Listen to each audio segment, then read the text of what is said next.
Sweet சாப்பிட்ணுன்னு ரொம்ப ஆசையாக இருந்துச்சு. சரி வீட்லேயும் ஸ்நாக்ஸ் எதுவும் இல்லை, நம்மளே பண்ணிடலான்னு சொல்லிட்டு ப்ரௌனி பண்ணுறது தான் ஸ்டார்ட் பண்ணேன். இப்போ கொஞ்ச நாளாகவே வந்து ப்ரௌனி வந்து ட்ரை பண்ணி பார்த்துட்டே இருப்பேன்.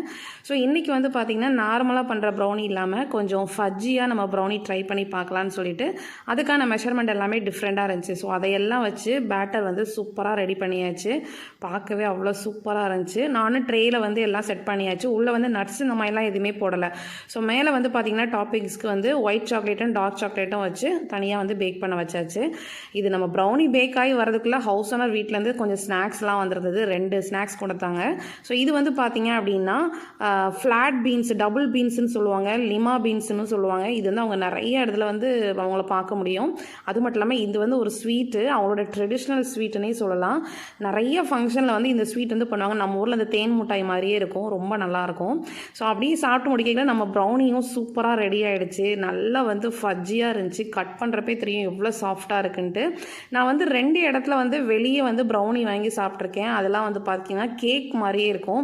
ஸோ ப்ரௌனிங்கிறது வந்து கொஞ்சம் நல்லா ஃபஜ்ஜியாக சூவியாக இருக்கணும். ஸோ கண்டிப்பாக நீங்களும் ட்ரை பண்ணி பாருங்கள். பாய்.